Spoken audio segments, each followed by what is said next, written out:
વિદ્યાર્થી મિત્રો, સરકારશ્રીના ઘણા બધા પ્રોગ્રામો ચાલતા હોય છે.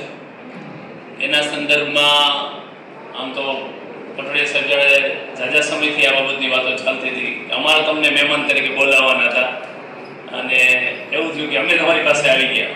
અમે કઈ સંસ્થા ચલાવી છે, એમાં તમને વિઝિટ માટે, મુલાકાત માટે બોલાવવાના. વૃદ્ધાશ્રમ ચલાવીએ છીએ અને ગ્રેન બસેરા ચલાવીએ છીએ. તો તેની મુલાકાત માટે આપણે એનએસએસની ટીમને બોલાવવાના. ખાસ મહત્વની વાતો છે એટલે થોડાક તમે મેન્ટલી જો અહીંયા હાજર રહ્યો તો ફિઝિકલી તો છો જ. જેને ઇન્ટરેસ્ટ ન હોય, કંટાળો આવતો હોય, સેમિનાર એટેન્ડ ન કરવો હોય, એને જવાની છૂટ છે, બરોબર. પણ વચ્ચે વાતો કરશો, આપણે બહુ જાજો સમય નથી લેવો. તમારી જિંદગીનો એક મહત્વપૂર્ણ આજના સમયમાં જે સળગતા પ્રશ્નો છે એમાંની વાતો મારે થોડી કરવાની છે.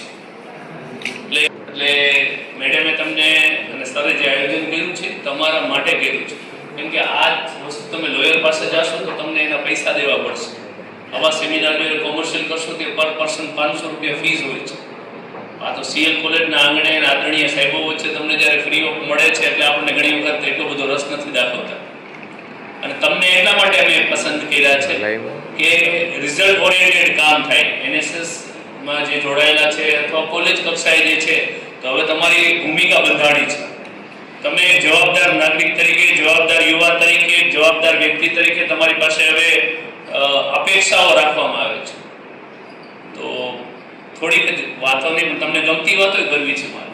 દરવા ગિરનારની ગોદમાં બેઠા છે, દાતાર મંદિરમાં બેઠા છે, સિંહોની ભૂમિ, સંવેદનાની ભૂમિ.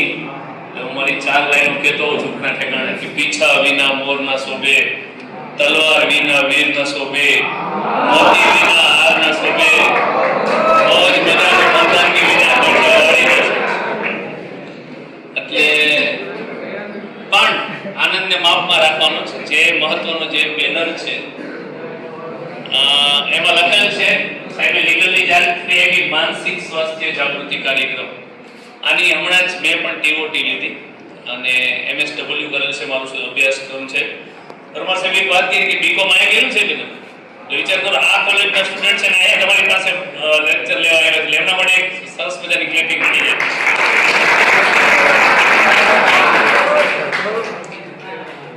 આજના સમયમાં સળગતો પ્રશ્ન આમ તો વર્લ્ડ લેવલે છે, પણ કોવિડ પછી ભૂકંપ જે આવ્યો તો કચ્છમાં, એ પછી આવા જે બનાવ બને છે ત્યાર પછી માનસિક સ્વાસ્થ્ય બાબતોમાં આપણે વર્લ્ડની જે તમને આખું આંકલન કરીએ તો ડી રેશિયો ભારતમાં પણ બહુ વધારે છે.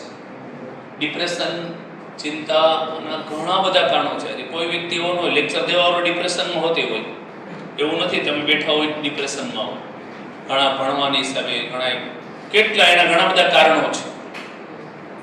તો આ આપણને સ્પર્શતો મુદ્દો છે. એટલે તમને મેં અહીંયા ફિઝિકલી તો હાજર છું, મેન્ટલી હાજર રહેવાનું કીધું. એક નાની એવી કસરત કરાવો તમને બધા. અહીંયા મને લાગે એવું કે હાજર છે. હું બોલીશ હાય તો તમારે બોલવાનું છે હેલો, ને હું બોલું હેલો તો તમારે બોલવાનું છે હાય. એટલે મને થોડી ખ્યાલ પડે કે પ્રેઝન્ટ છો તમે. ઘણા નિંદરમાં હોય એવું, ઘણા છેલ્લે લાગે એવું બધું થાય. હાય, હાય, હેલો, હેલો, હાય, હાય, હેલો, હાય, હાય. આ વસ્તુ ચાલુ રહેશે એટલે મને ખ્યાલ પડે તમે છો. બરોબર. એક ક્લિપ જો ડાયરેક્ટલી આપણે આવી તો આપણે શું થયું કોઈને આઈડિયા આવ્યો હોય. મેને કીધું સરસ મજાક કે આવું લખેલું હતું, ઇટ્સ ઓકે સ્ટાર્ટ અગેન. એમના તમે પહેરવેશ જોયો તો આમ ફેટ ગુડ લાગતો હતો. તમે બાયું ચડાવેલ હતી, બ્રિસ્ટોલ હતી, હતાશ બેઠો હતો, નિરાશનો હતાશ, બ્રિસ્ટોલ પીતો હતો. એક છોકરો આવે છે એમને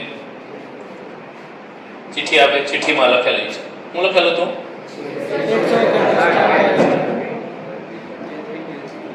ડિપ્રેશન વાળી વ્યક્તિ મેન્ટલી જેને પ્રોબ્લેમ હોય એને આઈડેન્ટિટી કરવી અઘરી છે. એના સિમ્પટમ્સ જે છે, લક્ષણો જે છે, તમે વિચાર કરો આપણી આસપાસમાં પણ હોય. એના અમે ખુદ 2 દિવસની ટ્રેનિંગ લીધી, એમાં ઘણું બધું આ શીખવાનું હોય છે. આઈડેન્ટિટી હમણાં જેમ કીધું કે આ કેપ તમને પહેરવાનું કીધી, તમારી આઈડેન્ટિટી. અહીં અમે જ કદાચ હું પોલીસ વિભાગમાંથી આવતો ડ્રેસ કોડમાં આવું, તમારું ઇન્ટ્રોડક્શન કંઈ કરવું પડે, એ મારી આઈડેન્ટિટી છે. એમ માનસિક પ્રોબ્લેમ, માનસિક બીમાર લોકોને આઈડેન્ટિટી કરવા ચેલેન્જ હોય છે. ચેલેન્જ એ હોય છે ને આપણે એને કેવી રીતે કરી શકીએ. એમ બ્રિસ્ટોલ હતી હાથમાં, ચહેરા પર ઉદાસીનતા હતી, eye to eye contact face, પ્રસન્નતા નહોતી. આ બધા સિમ્પટમ્સ છે હતાશા, ડિપ્રેશન, એન્ઝાઇટીના. તો આજે તમે જુઓ ને એકદમ તમારી આસપાસમાં ગામડેથી કેટલા આવે છે, અપડાઉન કરે છે, ઠીક છે. ગામડાવાળા તો બીજાને હતાશ કરી દઈએ, આપણે ન થાય. પણ એ એક જુદો વિભાગ છે, વચ્ચે વાત લઈ લઈશું ક્યારે. પણ મિત્રો, આજના સમયમાં માનસિક રીતે સ્ટ્રોંગ રહેવું, સુસાઇડના એટલા બનાવો છે, કારકિર્દીના ચેલેન્જિંગ પ્રશ્નો છે, મિલકતના, સટ્ટા બજારના, તમે કેવો એવા ન કહી શકાય એવા ક્રાઇમના, સાયબર ક્રાઇમના, પછી કુટેવોના, પછી તમે જુઓ તો હાઈફાઈ લાઈફના, બીજાની, અને મોસ્ટ ઓફ તો તમને ખ્યાલ છે આજના સમયમાં સોશિયલ મીડિયા પણ એક આનું કારણ છે ડિપ્રેશન. અમારી ખુદની ઉપર પણ એક સરસ મજાની લોકોએ ગેમ અમારી સાથે રમાવી હતી. મોબાઈલ તમે અડધી કલાકમાં કેટલી વાર ટચ કરો છો, એક કલાકમાં તમે કેટલી વાર આમ જોઈ લ્યો છો, કોઈનો વોટ્સઅપ મેસેજ આવ્યો છે કે નહીં, કોઈ સ્ટેટસ રાખ્યું છે કે નહીં. ઘણાને ખ્યાલ નહીં હોય, પણ તમે તમારા ફોનના સેટિંગમાં જોશો તો સ્ક્રીન ટાઈમ સર્ચ કરજો અને તમે તમારા દિવસનો કે આ દિવસે તમે કેટલો સ્ક્રીન ટાઈમ હતો, 8 કલાક, 9 કલાક, 10 કલાક આવા હશે. તમને ખબર હોય આખા દિવસમાં તમે કેટલો સ્ક્રીન યુઝ કર્યો છે, પણ તમે ઇન્સ્ટાગ્રામ પર કેટલા કલાક એક્ટિવ હતા, ફેસબુક પર કેટલા કલાક હતા, સ્નેપચેટ પર કેટલા કલાક હતા, યુટ્યુબ પર કેટલા કલાક હતા, આ બધું તમને બતાવે છે. તો એકવાર દરરોજ તમારો સ્ક્રીન ટાઈમ જોજો કે કેટલા કલાકનો હોય છે. 5 કલાકથી ઓછો હોય તો સારી વાત છે, પણ 5 થી વધારે હોય તો બહુ ડેન્જર સાઇન છે. એટલે મેં કીધું ને, આપણનો સમય ખાઈ જાય છે ને, એ આપણને ખબર જ નથી. આજના સમયમાં દિલ્હી યુનિવર્સિટીએ કોર્સ ચાલુ કર્યો છે, ઇન્ટરનેટ વગર કેમ જીવવું, એવું શીખવાડે છે. માણસ નેટ વગર પણ જીવી શકે છે. આપણે ગુજરાતીમાં સરસ મજાનો કહેવતો નીકળીશ ને, પેટમાં નથી નાખતા એટલું નેટમાં નાખે છે. બરોબર. તો આ બધા દૂષણોમાંથી, ડિપ્રેશનમાંથી તમને ડિપ્રેશનમાં ન જાય, ઘણાને ખુદને ખબર નથી કે આપણે એટલા બધા ડિપ્રેશનમાં છે. આજે આપણે માનસિક સ્વાસ્થ્ય છે ને બહુ ચેલેન્જેબલ છે. અને આજે હમણાં પ્લેન ક્રેશ થયું, જોયું ને આપણે, એ પછીની જે સ્થિતિઓ ત્યાંની હોય, એમના પરિવારજનોની હોય, કે મેં કીધું ભૂકંપ પછી તો 8 મહિના રેડક્રોસ દ્વારા આખો ઓર્ગેનાઇઝેશન હતું. તો આવા સરકારના આ વિભાગો પણ કામ કરે છે ને એના પણ એક ટોલ ફ્રી નંબર છે, જેમ કાનૂની શિક્ષણ શિબિરમાં હેલ્પલાઇન નંબર લખેલ છે, જો 15-100-15100. એવી રીતે આના પણ એક નંબર છે, જેમાં કોઈ તમને એવા વ્યક્તિઓ લાગતા હોય, એક્ઝામ્પલ તરીકે કોઈ સરસ મજાની તૈયારી કરે છે જીપીએસસીની, યુપીએસસીની, એમાં એને પરિણામ, ઈચ્છિત પરિણામ ન આવ્યું તો એ હતાશ થવાના છે, નેગેટિવ થિંકિંગ કરવાના છે. તમને એક સરસ મજાનું અહીંયા સ્લોગન શીખવાડ્યું, suicide not solution. Suicide not solution, એ કોઈ સોલ્યુશનનો રસ્તો નથી. ને યંગ લોકોને આ ઘણી બધી બાબતોથી ખબર નથી. કારકિર્દી માટે તમારી પાસે અઢળક આજે તકો છે, પણ એનાથી તમારે હતાશ નથી થવાનું, નિરાશ નથી થવાનું, ક્યારેક નકારાત્મક વિચારો નથી કરવાના, નેગેટિવ થિંકિંગ નથી કરવાનું. અને આવતા હોય તો તમને ખ્યાલ હોવો જોઈએ કે મને આવા નકારાત્મક વિચારો કેમ આવે છે. આજે તમે જુઓ તો આઈએએસ, આઈપીએસ, સારા સારા અધિકારીઓ, ડોક્ટર્સ છે, જે સાયકિયાટ્રિસ્ટ, આ પણ ડિપ્રેશનમાં હોય છે. પણ જિંદગીનો એક પાર્ટ છે. જેમ આપણને ઘણી વખત કોઈ બીમારી થતી હોય, તાવ આવતો હોય, શરદી આવતા હોય, આપણે આને માનસિક બીમારીને પણ બહુ જુદી રીતના જોઈએ છે. કોઈને માનસિક દવા આવતી હોય તો આપણે શું કેવી રીતે આઈડેન્ટિફાઈ કરી, ગાંડો થઈ ગયો છે, બરાબર, એને મગજની બીમારી છે. એટલે આ ઘણા બધા આને જોવાની દૃષ્ટિકોણ આને પણ સારી રીતે થઈ શકે છે. આજે તમે જુઓ ને, આંકડો બહુ મોટો છે, એમાં સોશિયલ મીડિયાનો બહુ મોટો ફાળો છે. હવે તો લાઈક ન કરે તો મને દુઃખ લાગે છે, હવે તો સ્ટેટસ ફોલો ન કરે, ચેનલ ફોલો ન કરે, બરાબર, તો પણ ખબર નહીં, એની સાથે બોલવાનું થઈ જાય, ઝઘડવાનું થઈ જાય, તે મારું સ્ટેટસ ક્યાં રાખ્યું, તે મને ક્યાં ફોલો કરી છે, તે મને ક્યાં કદાચ લાઈક કરી. ને એ એવા ઘણા બધા કારણો છે. ડિજિટલ દુઃખ છે એ પ્રકારનું. સર, પણ જી જસ્ટ 4-5 દિવસ પહેલા જ અમારું ફ્રેશર્સ પાર્ટી હતી FY બીકોમના સ્ટુડન્ટ્સની, અને એમાં FYSY TY ના સ્ટુડન્ટ્સે ડાન્સ ડ્રામા પ્રેઝન્ટ કરેલું હતું, જે મારી ચેનલ પર પણ છે, વાહ. હું તમને શેર કરીશ. અને એમાં સોશિયલ મીડિયાથી યુથ કઈ રીતે ટ્રેપ થાય છે અને કઈ રીતે એમાંથી બચવા માટે શું પ્રયત્ન કરી શકાય એના પર બહુ સારું પરફોર્મ કર્યું હતું. તો that was also message for the students. વાહ. એટલે મિત્રો અમને ચિંતા એ છે આમાંથી કોઈ એક વ્યક્તિ હોય છે કે જેને છેલ્લે ખુશી ક્યારે મળી હતી, કેનાથી મળી હતી, એવા કેટલા ઊંચો હાથ કરો છો જેને તમને એકદમ ખુશી મળી? આજે ભલે તમે કોકને જઈને એક અંધ જાતો તો રસ્તામાં તમે એને રોડ ક્રોસ કરાવી દીધો ને પછી તમને હેપીનેસ મળી છે અંદરથી કે વાહ આજે મજા આવી ગઈ મને. કોઈ ભૂખ્યો હતો ને તમે એને બિસ્કિટનું પાકીટ લઈ દીધું છે. મમ્મી સાથે આ તમારો બર્થડે સેલિબ્રેટ કરીને બેઠા છો, મમ્મી જોડે વાતો કરી છે, તમારા બચપનની યાદો કરી છે. તમારો મિત્ર મળ્યો છે કોઈ યુરોપથી આવ્યો છે, આઉટ કન્ટ્રીથી આવ્યો છે, એની સાથે તમે અડધી કલાક વાર્તાલાપ કરી છે કે ભાઈ આપણે તો કેવા નદીએ નાવા જતા હતા ને કેવો આનંદ કરતા હતા ને કેવી સાયકલ હાંકતા હતા. એવા કેટલા વિદ્યાર્થીઓ જેને આમ અનબિલિવેબલ ખુશી મળી હતી એવી છેલ્લી એ પોતાને વ્યક્ત કરી શકે એવા ઊંચો હાથ કરવો છે. એવું કોઈ કાર્યથી ખુશી મળી હોય, ખાલી બેઠા બેઠા આમ ઓલી હા એક સરસ મજાની ક્લિપ જોઈ હતી DDL ની, એમાં મજા આવી ગઈ હતી, એ નથી કહેતો હું. ખુશી તમને જે કોઈ ઇવેન્ટથી મળી હોય એવા કેટલા કોઈ છે? કોઈ વાતને લઈને ખુશી મળી હોય, કોઈ ઇવેન્ટને લઈને ખુશી મળી હોય, કોઈ તમારી એવી કામગીરીને લઈને ખુશી મળી હોય. હજી વાતો થાય છે, વાતો કરશો તો મજા નહીં આવે. હું કાર્યક્રમ બંધ કરી દઈશ ને આપણે શોર્ટકટ કરી નાખશું. નો ઇન્ટરેસ્ટ હોય વયા જાઓ, બાકી એ 50 જણાનું બીજાનું ન બગાડો તમે. કેશો કોઈ આમાંથી?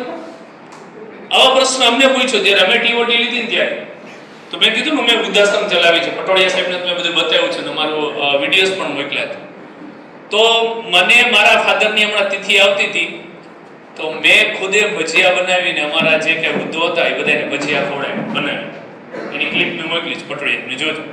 તો મને એનાથી આનંદ થયો, એમ વાત જ કરવામાં અનહદ આનંદ થયો કે ના ભાઈ આપણે ખુદ જ બનાવવું આપણે ખવડાવવું. તમારામાંથી એવી કોઈને કઈ એમ હમણાં છેલ્લા વીકમાં જેનાથી વધારે તમને ખુશી મળી એવા કોઈ મિત્રો હોય તો ઊંચો હાથ કરજો. ઠીક છે, જેનાથી તમને દુઃખ થયું હોય એવા કોઈ એમાંથી છેલ્લા અઠવાડિયા મહિના દિવસમાં તમને કોઈ વાતથી દુઃખ લાગ્યું હોય, નિરાશ થઈ ગયા હોય, હતાશ થઈ ગયા હોય, એવી કોઈ વાત પોતાની એની હોય વિના સંકોચે પાર્ટી મેડિકલ કીધું હમણાં પાર્ટિસિપેટ કર્યો ત્યાં સારું પરફોર્મન્સ ન કર્યું હોય તો પણ થઈ જાય. તમારે સ્પીચ આપવાની હોય, તમે લાગતું હોય એવું પરફોર્મન્સ ન કરો, સારું રેન્કિંગ ન આવે, ટોપ 3 ને ઇનામ મળવાના એમાં તમારું નામ નથી આવ્યું તો પણ નિરાશ થઈ જાય. નોકરી માટે આજે કેટલા તમને ખ્યાલ છે ને આપણે કેટલા ઘણા યુવાનો મહેનત કરી રહ્યા છે સરસ મજાની, અને એમાં મેરિટ લિસ્ટમાં નામ ન આવ્યું હોય તો પણ નિરાશ થઈ જાય. તો મિત્રો આ અત્યારે ચેલેન્જ છે ઘણી બધી જિંદગી, તમે આને એક સરસ રીતે પાર્ટ તરીકે લેજો. આ એક તમારી ઉંમર એવી છે કે અમે એને પટોળિયા સાહેબ ને ખ્યાતિ મેડમ ને પરમાર સાહેબ નક્કી કરીએ તો તમારી ગણે FIમાં કે SYમાં TYમાં અમને કોઈ બેસવા નહીં દે. તમારી પાસે બધી તક છે, તમારી પાસે કારકિર્દી બનાવવાની તક છે, સારું પરફોર્મન્સ કરવાની તક છે. મને એક આદરણીય અમારા કરકર સાહેબની વાત બહુ યાદ આવે કે જિંદગીના પહેલા 1 થી 25 વર્ષ તમે જો મહેનત કરો, પરસેવો પાડો, સારી રીતે કંઈક કારકિર્દી માટે ધ્યાન દો તો બાકીની જેટલી આયુષ્ય આપી ને કુદરતે તમને એ સારી રીતે તમે પસાર કરી શકશો.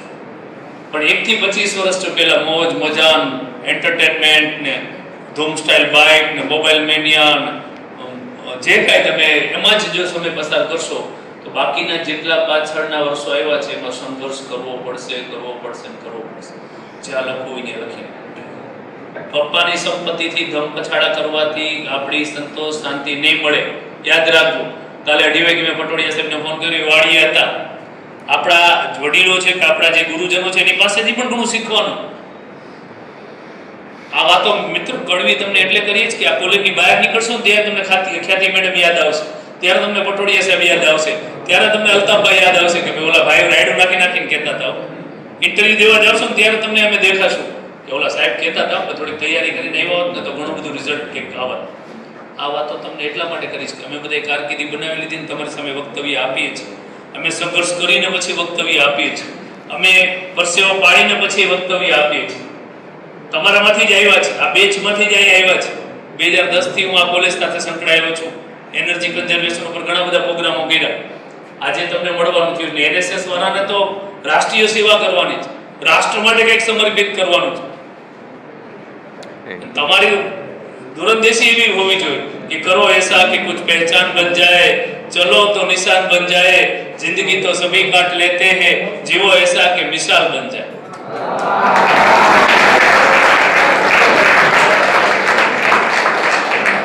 તમારી જિંદગીનું કોઈ દૃષ્ટાંત દે ને એવું કામ કરવાનું છે. પટોડિયા સાહેબ ને મેડમ ને ગર્વ થાય, સીએલ કોલેજ ને ગર્વ થાય કે અમારા એનએસએસ ના વિદ્યાર્થીઓ. આપણી વિડંબણા એવો છે કે ટોપી કરતા આપણને શરમ આવે છે. હું શું કરું મને ન ગમે, મારા તરફ આવશે. શીખવાનું છે મિત્રો, દેશ માટે કરવાનું છે. ત્યારે દેશે તમારા માટે ઘણું બધું કર્યું છે. તમારે ડેઈલી શરીરને એક પ્રશ્ન તો તમારા મનમાં થવો જ જોઈએ કે રાષ્ટ્ર તે આપણને ઘણું બધું આપ્યું છે. આપણા તરફથી રાષ્ટ્રને શું મળ્યું છે?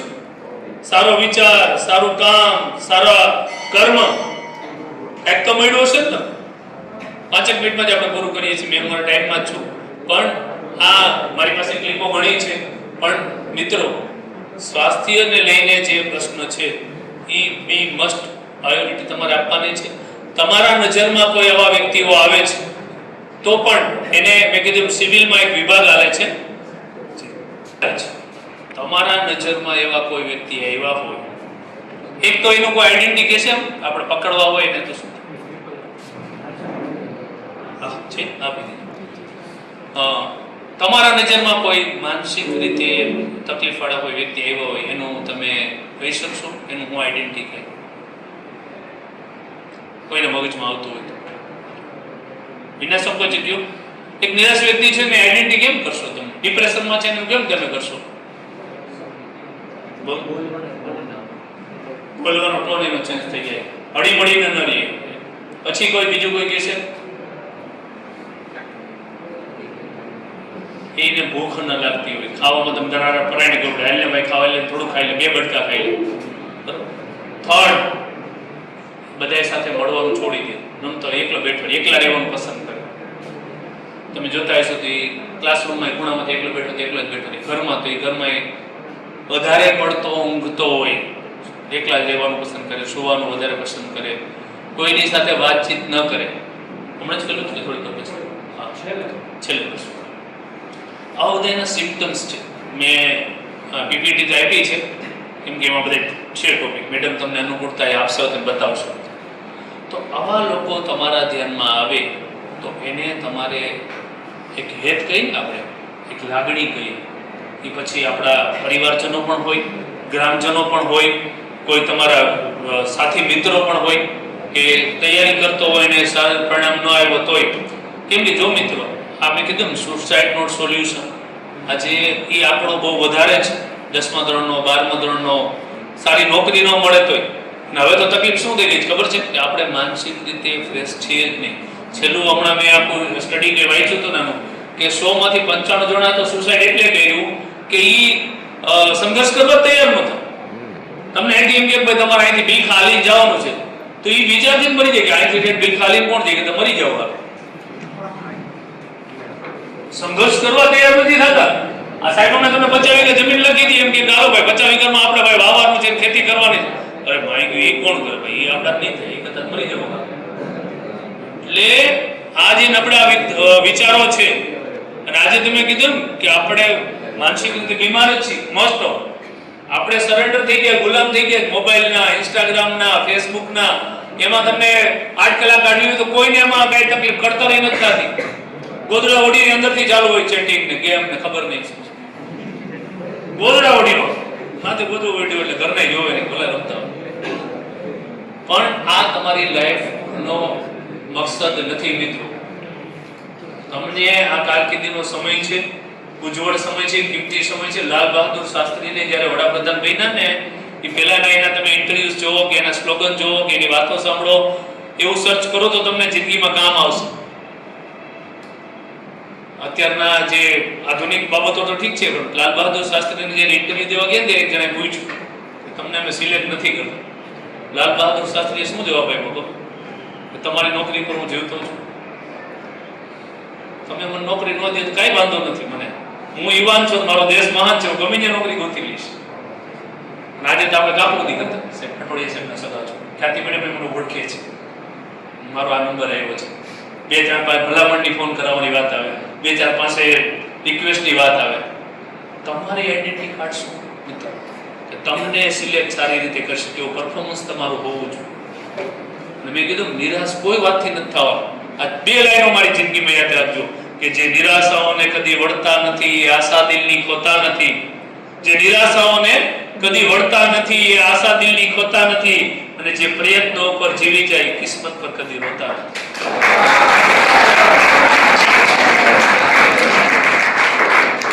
તમારા પ્રયત્નોની ઊંચાઈ હોવી જોઈએ. આ બંને ગુરુજનો મેડમનો મને એટલે મને એને 5-10 મિનિટમાં બધું સરસ મજાનું આ જો ડિજિટલ યુગ છે આનો પોઝિટિવ યુઝ કરીશું. તમને કોઈ એવા લોકો આવતા હોય તો તમે જે સેવાનું કામ કરી શકો. જૂનાગઢમાં એવા કેટલાય લોકો છે કે જેને તમે જિંદગીમાં ખાલી આંગળી પકડીને પણ આગળ કરી શકો. તમારે ત્યાં અમારે ત્યાં આવશો એટલે અમે કહીશું કે જેને બપોરે જમવાનું મળ્યું તો સાંજે જમવાનું નથી મળતું. સાંજે જમવાનું મળ્યું તો 1% જ જમવાનું મળે છે. આપણા દેશનો આંકડો તો બહુ મોટો છે. હું તમને જૂનાગઢનો આંકડો જ કહું છું કે જેને બપોરે જમવાનું મળ્યું તો સાંજે મળશે કે નહીં ખબર નહીં. તો તમને મને તો કુદરતે કેટલું બધું આપ્યું છે. આવી સરસ કોલેજમાં આવા સરસ ઇન્ફ્રાસ્ટ્રક્ચરમાં પ્રોજેક્ટર સાથે આવા વેલ એજ્યુકેટેડ ટીચર્સ પ્રોફેસર્સ સાથે તમે ભણો છો. તમારી કારકિર્દીનું આજે બહુ સારું સ્ટેજ ઉપર જઈ રહ્યા છે. ને આપણે કોઈ ગોલ ઉપર નથી, કોઈ આપણું ડેસ્ટિનેશન નક્કી નથી. કેટલા વિદ્યાર્થીઓ આમાં છે જેનો પોતાનો ગોલ નક્કી કરી રહ્યા? આવ સાચા દિલથી બોલજો. એ જે બ્રધર તરીકે પૂછું, સાહેબ તરીકે નહીં, મિત્ર તરીકે પૂછું, કેટલા વિદ્યાર્થીઓ છે જેને પોતાનો જિંદગીનો ગોલ નક્કી કરી રહ્યો? મારે પૂછવું નથી તમારે, મને ખબર તો પડે ને આમાં કેટલા ટિકિટ લઈને બેઠા છે, એને ક્યાં જવું છે ખબર છે. ઘણા બોર્ડ વગરની બસમાં બેઠા છે. મને કંડક્ટર આમ જો પૂછું તમારે ક્યાંની ટિકિટ જોઈ છે, આ તો તમારું કેવું જાવ એને મજા આવશે ત્યાં ઉતરી જાવ એમ ના હાલે. ટિકિટ તો દેવી જ પડશે. ખાલી 5% એનાથી વિચાર કરો. 5 થી 7 જણાએ હાથ ઊંચો કર્યો છે. અમારી બહેનો એટલી બધી છે એમાંથી કોઈ નક્કી નથી કર્યું. ક્યાં એફઆઈ ના વિદ્યાર્થી છે કે એસવાય ના છે? જિંદગીના આ મોડ ઉપર પહોંચી ગયા અને તમારું નક્કી ના હોય તો એ બહુ દુઃખદ બાબત છે, કમનસીબીની બાબત છે. આ ક્લાસ પૂરો થાય પછી ખાસ હાથથી જ એક ભાઈ તરીકે અનુરોધ, મિત્ર તરીકે અનુરોધ, તમારું ડેસ્ટિનેશન નક્કી કરજો. અમારે અહીંયા આવું હતું, શનિવારથી વાત થઈ ગઈ તો અહીંયા પહોંચી શક્યા. અમને નસુભાઈને એમને જવા દીધી તો ગાડી જ્યાં મજા આવે ત્યાં ઊભા રહેવું જમતા એવું હાલે. તો એમાં જિંદગીનું તમારી પાસે ભલે હું નથી કહેતો કે તમે તાત્કાલિક નક્કી કરો, એમાં રિસર્ચ કરો, એમાં તમારા મેડમની, તમારા સાહેબની, તમારા મિત્રોની સલાહ લો કે ભાઈ હું વિચાર કરું છું મારે પ્રોફેશન લઈ લેવી છે, અથવા મારે યોગામાં જવું છે, અથવા મારે ઇમ્પોર્ટ આઉટપોર્ટ એક્સપોર્ટનું કરવું છે. સલાહ લ્યો, એજ્યુકેશન લ્યો, 10 જણાની સાથે વાર્તાલાપ કરો, ટોક કરો, યુટ્યુબ ઉપર જુઓ, સારા સારા ઇન્ટરવ્યુઝ જુઓ. એ પછી તમારી એક કારકિર્દી માટે એક ગોલ નક્કી કરો કે ના મારે આવું કંઈક બનવું છે, મારે એટલું અર્નિંગ કરવું છે, મહિને મને ગમે ત્યાંથી 30,000 રૂપિયા મળવા જોઈએ. વેપારથી મળતો ભલે, નોકરીથી મળતા હોય તો ભલે, મહેનતથી મળતા હોય તો ભલે. મેં કીધું મિત્રો પરસેવો પાડવાનો જ છે, લખી લેજો, બાકી ટકશે નહીં. એમને તમને અહીં ખુરશી આપી દેશું તો 10 મિનિટ બેસી શકશો, પૂરું થઈ ગયું. બોલી નહીં હગા, માઇક તમને આપી દઈશ, પગ ધ્રુજવા મળશે, શબ્દો નહીં મળે. તૈયાર મળેલું કોઈ દિવસ ટકતું નથી. આ જિંદગીમાં જેથી સમજાઈ જશે તે દિવસે તમને આ તમારો ભાઈ યાદ આવશે. એટલે થોડીક ગંભીર થાવ. આ ઉંમર છે, આપણને કુદરતી ઈશ્વર પરમાત્માએ પરવર્તિગારે ફેસબુક જોવા નથી મોકલા, ઇન્સ્ટાગ્રામમાં રીલ બનાવવા નથી મોકલા. તમારી જિંદગીનું એમ કે નહીં મારો દીકરો છે એમ છાતી ગજગજ બોલવી જોઈએ. પટોળિયા સાહેબ એમ કહેવો જોઈએ કે અમારો NSS નો વિદ્યાર્થી, બોલાવો સાહેબ, એમ છાતી ઠોકીને આઈ ટુ આઈ કોન્ટેક્ટ કરીને કહેવા જોઈએ. આ તો ધક્કો મારે, જાને બેટા જા બોલ તો ખરા, થોડું તું બોલ, 2 મિનિટ ખાલી ઊભો તો રહી જા, ફોટો એક પાડી લે. આ યુવાન, આ સોરઠનો યુવાન, આ ગરવા ગિરનારની ગોદમાં રહેનાર, આવું તો નહીં થાય. એટલે પેલા શારીરિક સક્ષમતાઓ તો છે પણ માનસિક સક્ષમતાઓ ખૂબ જરૂરી છે મિત્રો. આજે અમે આ સાહેબ તો કોર્ટમાં જાય પૂછજો, જો જેલમાં તમે ટ્રેનિંગ દેવા જાઓ ને, અહીં બહાર જે ફોકેથી મળતા હોય રોતા હોય અંદર, અમે રોતા જોયેલા છે. કાકલુદી કરતા હોય, કાકલુદી કઈ નામ આમ સાહેબ અમારું કંઈક જોજો. એટલે મિત્રો આ બધી વસ્તુઓ દેખાવમાં ક્યાંય નથી જવાનું. અને આજથી જ એક સંકલ્પ નક્કી કરજો કે આ સેમિનાર તમારી જિંદગીનો પરિવર્તન સેમિનાર થાય. ખાલી અમારે ફોટા પાડીને નથી નીકળી જવું, ખાલી ડાયડાઈ વાતો કરીને તાલીમ પાડીને નથી નીકળી જવું, ખાલી તમને મીઠી મીઠી વાતો કરીને નથી નીકળી જવું. તમારા પોતાના સમજીને એક વાત કરું છું, એટલે કોઈ તમારી ગંભીરતા તમે કેળવું છો. આજે દરરોજના 5 લાખ લોકો એડ થાય છે બેરોજગારીમાં. MBA વાળા અમારે ત્યાં 10-10 હજારમાં નોકરી કરવા તૈયાર છે. વૃદ્ધાશ્રમમાં 8,000 કે 10,000 પગાર દે તો MBA વાળા આવે છે. તો તમારે તો હજી MBA સુધી પહોંચ્યા નથી. હું ડરાવતો નથી, પણ તમને તૈયારી કરવાનું કહું છું કે આપણે માનસિક રીતે શારીરિક રીતે બધા તૈયાર રહીએ. તો આ નહીં કરશો તો તમારી માટે ચેલેન્જ વધતી જશે. અને આ બે પોઝિટિવ નેગેટિવ ઘોડા છે ને, એમાંથી જે ઘોડો વધારે સ્પીડમાં હાલતો હોય ને એ રેસ જીતી જાય. નેગેટિવિટીનો તમારો ઘોડો આગળ હાલતો હોય છે તો એ હોય તો ચાખવા પડે છે, અણગમતાને રાખવા પડે છે. કડવા હોય તોય ચાખવા પડે છે, અણગમતાને રાખવા પડે છે. સમય ઉગાડે છે પોતાના ચહેરા, આપણા હોય તો ઢાંકવા પડે છે.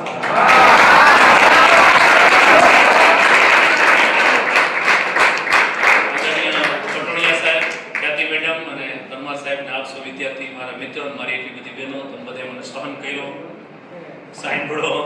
આજના સરના પ્રવચન માટે તમારા માટે એક ઇન્સ્પાયરિંગ એક લાઈન કહેવા માંગુ છું કે ગરીબીમાં જન્મવું તમારો વાંક નથી, પણ ગરીબીમાં મરવું એ તમારો વાંક છે.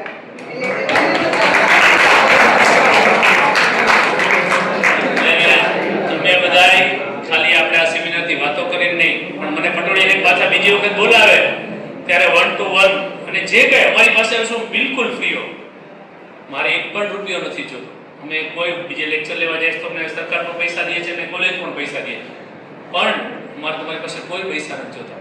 તમારી કારકિર્દી ઉજળો બને, અમે તમને કંઈક મદદરૂપ થઈ શકીએ. એની ટાઈમ મારા નંબર પટોળી પાસેથી લઈ શકો છો. તમે અમારી વૃદ્ધાશ્રમની મુલાકાતે આવવાના છે, એ પણ અમે ખાલી સેવાના કામ માટે જ રાખ્યું છે.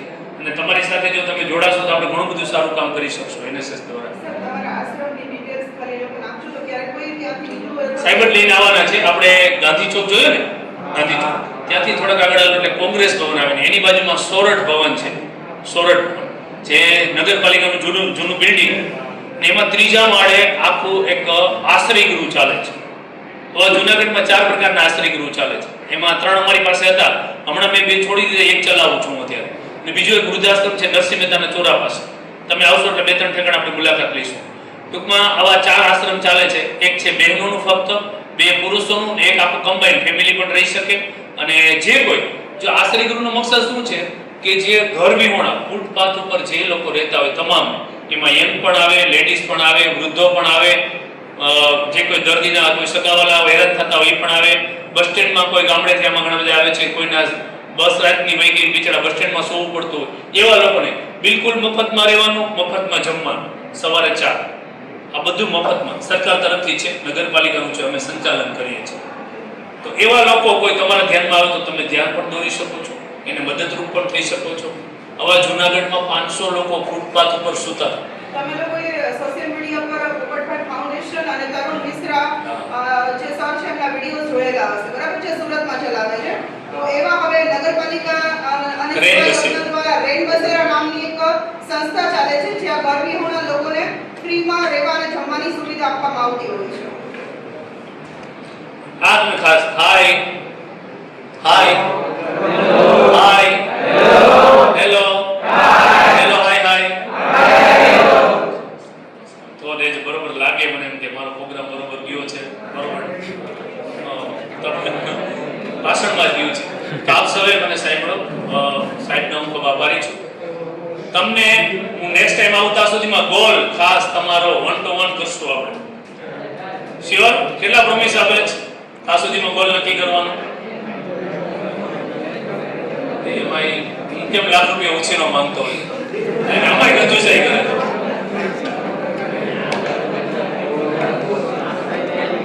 જેને લીગલ અવેરનેસ છે કે કોર્ટનો એક ભાગ છે કે ભાઈ કોર્ટ હવે બરોબર કોર્ટ હવે 4 દિવાળીમાં નથી કે 4 પિક્ચરમાં જોઉં છો એ કોર્ટને આ કોર્ટમાં બહુ ફેર છે. કે પિક્ચર ને સિરિયલમાં જે કોર્ટ આવે એટલે ઓર્ડર જેવું કાંઈ હોતું નથી. કોર્ટ છે ને અહીંયા 5 પ્રકારની છે. આપણને કોર્ટ એક જ લાગે છે કે ભાઈ એક જ કોર્ટ કોઈ પિક્ચરમાં એમ ના અહીંયા 14 થી 15 કોર્ટ છે જુનાગઢ જિલ્લામાં અને 5 કોર્ટ અલગ પ્રકારની આવે. પેલી એક આવે છે કે ડિસ્ટ્રિક્ટ કોર્ટમાં 3 પ્રકારની કોર્ટ હોય છે. એક નાની કોર્ટ જુદી મેથી ફક્ત ફર્સ્ટ ક્લાસ કે જે કોર્ટ 3 વર્ષ સુધીની સજા અને 10,000 દંડ છે. બીજી આવે ચીફ જુડી મેજિસ્ટ્રેટ કંપની એ 3 વર્ષથી 7 વર્ષ સુધીની સજા કરી શકે અને સેશન કોર્ટ છે એ 7 વર્ષથી આજીવન કે ફાંસીની સજા કરી. તમને એમ લાગે કે કોર્ટ એ કરી એવું ને અહીંયા અલગ અલગ પ્રકાર પછી કોર્ટમાં અલગ અલગ પ્રકારના કેસ આપતા હોય. ભવનાથ પોલીસ સ્ટેશન, તાલુકા પોલીસ સ્ટેશન, મહિલા પોલીસ સ્ટેશન, ફોરેસ્ટ વિભાગ, રેલવે વિભાગ એ બધાની અલગ અલગ ટોકો આપેલી હોય. એટલે બધી અલગ જ્યાં જ્યાં ક્ષેત્રમાં ગુના બને એક ડિવિઝનમાં બને, ડી ડિવિઝનમાં બને, સીમાં બને તો એ અલગ અલગ કોર્ટમાં જાય છે. બીજું એક ડિસ્ટ્રિક્ટ કોર્ટમાં, બીજા ફેમિલી કોર્ટ એ તમને અહીંયા આપણે અલગ જ પ્રકારની ફેમિલી કોર્ટ છે. ફેમિલી કોર્ટમાં કેવો હોય કે જે કુટુંબના કેસો હોય આવે છે, પતિ પત્નીના છે, પછી આપણે વારસા મિલકતના કેસ હોય છે, આવા બધા કેસ ફેમિલી કોર્ટમાં આવે. પછી બીજી આવે એ આપણે ગ્રાહક સુરક્ષા પાછી અલગ કોર્ટ છે. વસ્તુ ખરાબ નીકળી તો આના માટે તમારે ગ્રાહક સુરક્ષામાં જવું પડે, આ કોર્ટમાં નથી આવવું પડતું. ગ્રાહક સુરક્ષા અલગ હોય છે. પછી ચોથી કોર્ટ હોય છે આપણે ઔદ્યોગિક અદાલત, લેબર કોર્ટ કહો ને તમે સાંભળ્યું નામ, એ પાછી અલગ હોય છે. અહીંયા નથી હોતું. ત્યાં જે ઔદ્યોગિક કામદારો બિલ મંજૂરના જે કેસ હોય ત્યાં જાય. અને પાંચમી જે કોર્ટ છે બાળ અદાલત કે જે 18 વર્ષથી નાના કાયદાના સંઘર્ષમાં આવી ગયેલા બાળકો હોય, કિશોરીઓ હોય એ લોકોનો કેસ ત્યાં ચાલે. એટલે આપણે એને 5 પ્રકારની કોર્ટ ચાલે જુનાગઢમાં. બીજું કે 1987માં આપણે અમારું જે કાર્ય છે કે ભાઈ તાલુકા કાનૂની સેવા સમિતિ, કાનૂની સેવા સમિતિ એટલે આનું કાર્ય એ છે કે ભાઈ સ્કૂલ, કોલેજ, સંસ્થાઓ, ગામડાઓમાં નાનામાં નાના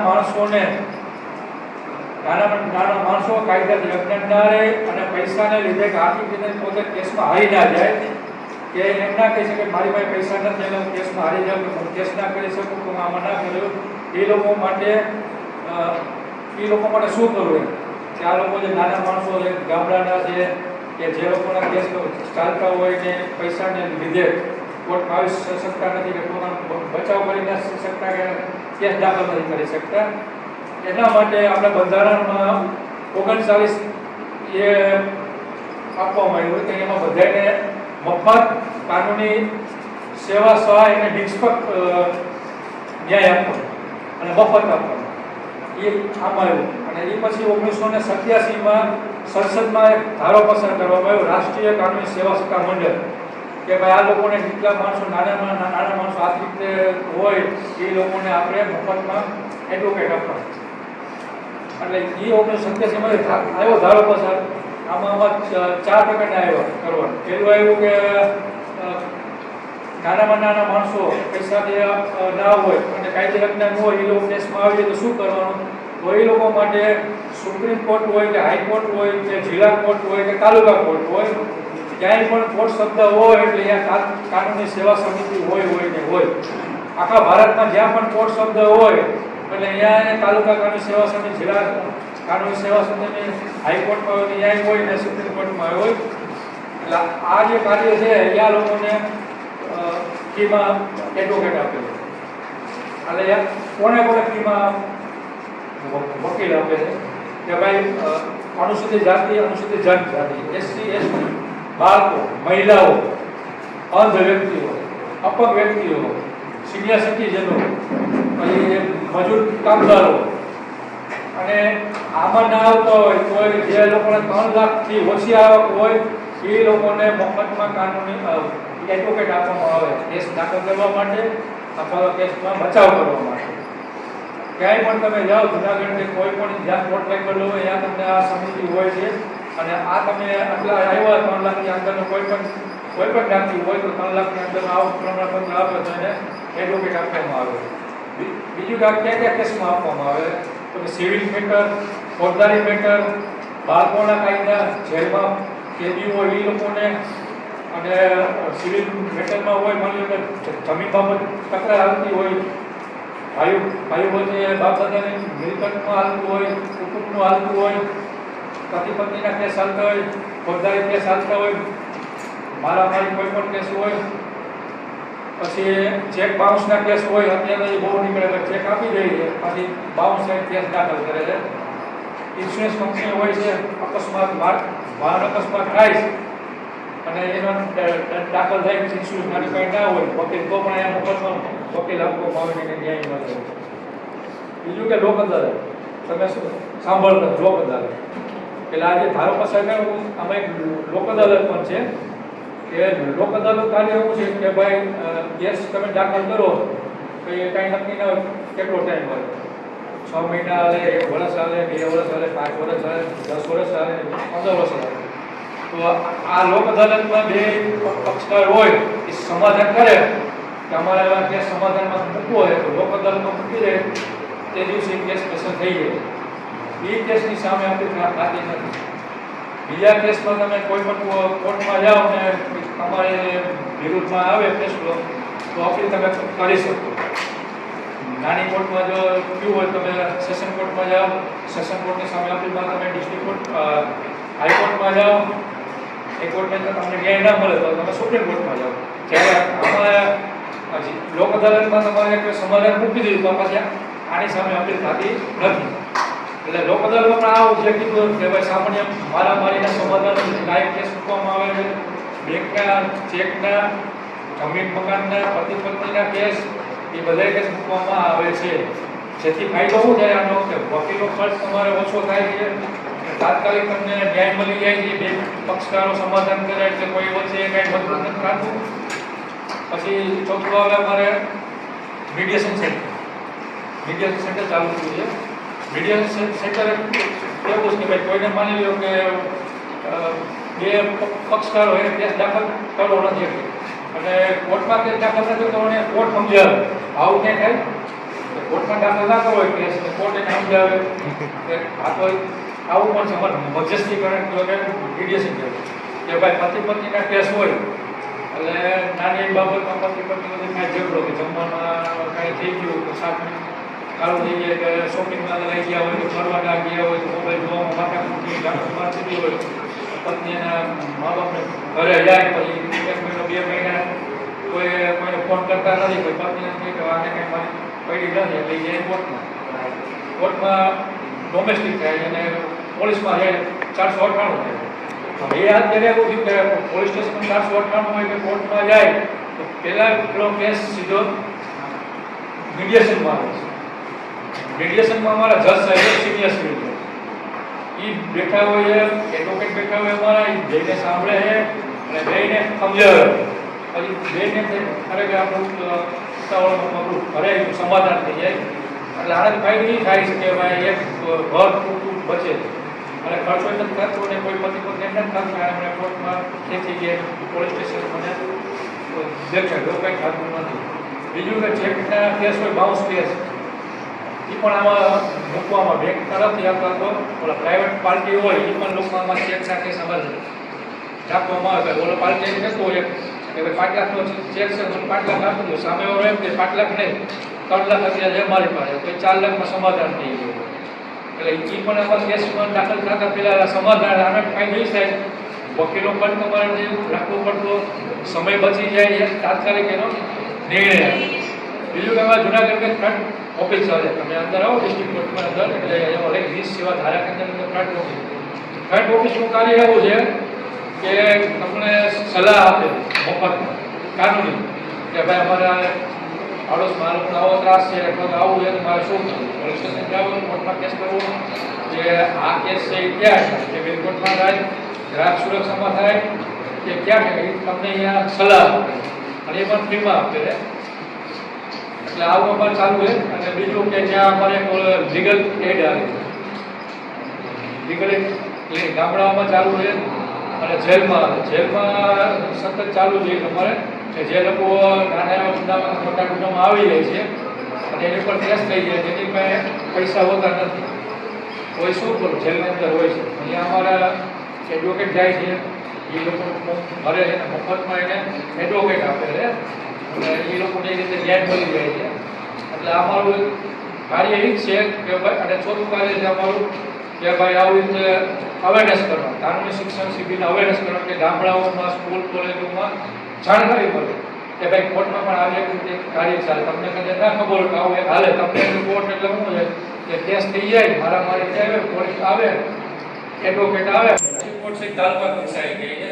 એટલે આ તમને જાણકારી એટલા પણ તમારું ના હોય જરૂર, પણ તમારી પાસે જાણકારી હોય તો તમે તમારા આડોશ પાડોશથી ગમે એને આવું હોય તમે કહી શકો. અમને ખબર તમારે આવું કોઈને કંઈક પડશે કે જરૂર, પણ તમારી પાસે આવી જાણકારી હોય તો આડોશ પાડોશમાં તમે કહી શકો છો કે આવું ભાઈ કોર્ટમાં આવે તો પૈસા ના હોય કે તમને કાંઈ ખબર ના પડતી હોય તો અહીંયા તાલુકા કાનૂની સેવા સમિતિ, જિલ્લા કાનૂની સેવા સમિતિ, હાઈકોર્ટમાં હોય તો હાઈકોર્ટમાં તમે જઈ શકો છો. સુપ્રીમ કોર્ટમાં તમને મોહમ્મદમાં એડવોકેટ આપવામાં આવે, તમારે કોઈ જાતનો ખર્ચો આપવામાં આવતો નથી. નહીં ગમે એટલો ખર્ચો કેસ ગમે એટલો હોય, 2 વર્ષ 3 વર્ષ ગમે એટલો કેસ હાલે, એનો પણ ખર્ચો આ કાનૂની સેવા સત્તા મંડળ જ ભોગવે. એટલે આવી રીતે તમને કોઈ તમારી પાસે જાણકારી હોય તો આવું તમે એકબીજાને કહી શકો છો. અમારો ઉદ્દેશ આ છે કે લોકોને જાગૃતતા મળે, આપવામાં આવશે. જ્યાં મેં તમને કીધું કે ભાઈ લોકતંત્ર આજે શું છે તમને પત્રિકા આપવામાં આવશે. આમાં કોઈ એના સમજાવવું હોય તો મને કહી શકો.